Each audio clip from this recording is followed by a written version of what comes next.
Overthinking is like a vortex that pulls us in and keeps growing over time until one day it takes over our lives.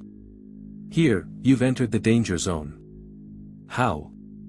Thinking has two zones, two areas.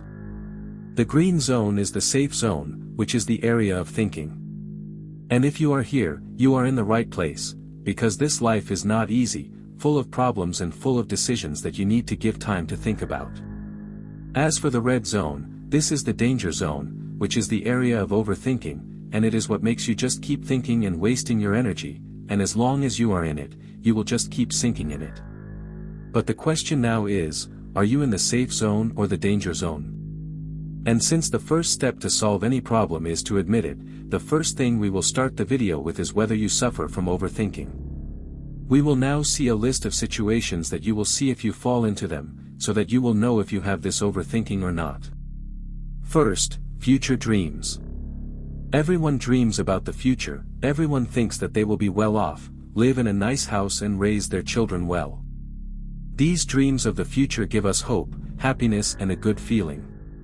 But overthinkers don't imagine the future like this, they keep thinking about the possibilities that could ruin their lives, they have negative daydreams.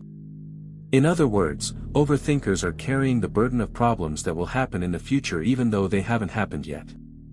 If you are imagining ways you could lose your life in the future, you might be an overthinker. 2. You are not decisive. When there are many decisions placed in front of you, do you feel like there is no answer? If you want to buy clothes, you have to think a lot. When you enter a shop to buy something, you don't know what to buy and you need a long time to choose. When you enter a cafe, you don't know which place you should sit in. This problem is called the paradox of choice, and if it's in you, then you're likely an overthinker. 3. You can't focus. Most people think before they come to solve a problem, but overthinking harms your focus. In 2003, Lyubomirsky did a study showing that overthinking harms concentration. The moment you overthink, your brain gets distracted and you are no longer able to move forward and you find yourself sitting thinking instead of doing what you need to do. Like for example, you want to look for something and instead of looking, you find yourself absent-minded and just wandering around alone and you forgot what you were doing. This can happen once in a while, but if it happens to you always, this is a strong sign that you are probably an overthinker. 4. Anxiety. Overthinkers always have an increased level of anxiety. If you are someone who is sitting minding their own business and then suddenly starts thinking, then starts sinking bit by bit in thought until your morale drops and you become stressed because of something you thought about. If you have these characteristics, you might be an overthinker. 5. You spend a long time with low morale. Anyone in this world has their morale drop once in a while, it's a normal thing. But Susan Nolan did a study in 2000 saying that there are some people who spend days with low morale, days being depressed. The problem here is that these people deal with negativity by overthinking, which only makes the situation worse and that's it. So, if you feel that your morale drops and stays like that for a long time and you can't raise it, you might be suffering from overthinking. 6. You keep analyzing the past. And this is something very common among overthinkers. See, if you keep thinking about the past, if you keep thinking about a situation that happened a long time ago, and you keep rethinking it every time and saying, damn, why did I do that? Or you keep thinking about lost opportunities, although this is normal, but if you exaggerate this matter, here there is a possibility that you are overthinking. 7. You doubt yourself that you are an overthinker, meaning you think that you might be an overthinker, and the probability is high that this is what made you enter this video, because as long as you thought that you might be thinking too much, then this itself means that you are thinking, meaning it means you are an overthinker. And here we have finished the first part of the video. If you felt like I was talking about you just now, then welcome, fellow overthinker. But if you felt that you have nothing to do with the above, you can leave the video. And now the time for solutions has come. Honestly, I could start telling you that talk about doing meditation, breathe, don't think, but let's be realistic, most of these methods you already know and they are not very practical. That's why I'm going to give it to you straight and we'll talk about the most important thing to solve this problem, which is the mindset. Let's start with a concept called the single path outlook and the experimental outlook. Now most of us, as human nature, think that any decision we take puts us in a path that we cannot get out of, and this is called the single path outlook.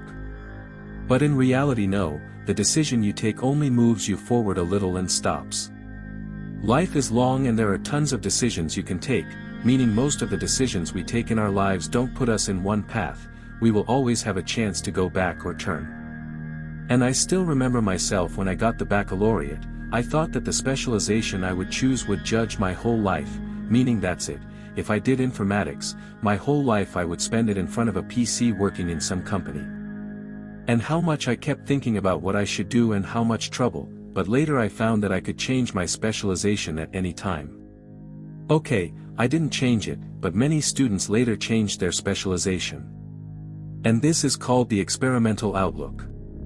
It is the decisions we take that will give us something, but that's it, you can change it at any moment, meaning you shouldn't give the choice a high value. And among the things I did that benefited me and that I advise you to do too is to accept that 99% of the decisions you take in your life do not include enough information. And a beautiful quote said by Annie Duke in her book, Thinking in Bets, life is more like poker than it is like chess. You have that board in front of you and you see everything with your eyes, and you can predict the opponent's steps, and the more you keep thinking, the more you can read the opponent's moves more and you will be able to increase your chance of success. But poker no, poker a large percentage of the play depends on luck, even if you get tired of thinking, you won't know what cards the other person has. And the master poker players are the ones who take a decision to play even though they don't know what the opponent has, meaning they don't have enough information, yet they move forward and face that human nature of fear. And this is how you should be seeing life, you have to accept the truth that even if you get tired of thinking, even if you get tired of trying to take decisions properly, you won't be able to come out with a guaranteed result. Meaning when you find yourself overthinking, keep in mind that you will always be able to change the decision you will take, and even if you keep thinking, a large part will remain out of your control, this way you will be able to take decisions faster. And now we will try to talk about a problem called abundance of choice, which is the multiplicity of choices. Having many choices is something that is not good. For example, you want to buy a PC, so if you start searching a lot and seeing people's reviews, here many PCs will appear to you and you could spend your whole life searching, but you will often end up buying a PC at a high price with features that you don't need. That's it, look at the specifications you will need and look at the money you have and rely on God.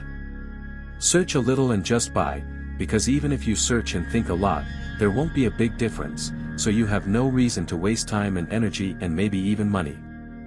Finally, and this is something that is better to do until the end, meaning when you see the matter has become serious, which is you take a paper and a pen, divide it in two and start writing the pros and cons. And you apply this to big decisions. For example, if you've just earned your baccalaureate and you're unsure whether to go to university or attend a trade school, this is where a bit of overthinking can actually be useful, but you have to control it and not let it control you. And to do this, the best way is to take a paper and pen and write the pros and cons of each of them and try to put each one in the balance and see which one is better than the other, because the paper and pen will make it easier for you to take your decisions and will make it easier for you to control your thoughts. And like this we will have finished the video. See you in the next video. If you have any criticism please write it in a comment and I will be grateful to you, because that way you will help me to develop myself and the channel. Don't forget to like and subscribe. If you have an idea for the next video write it in a comment and I will gladly make a video about it. And take care.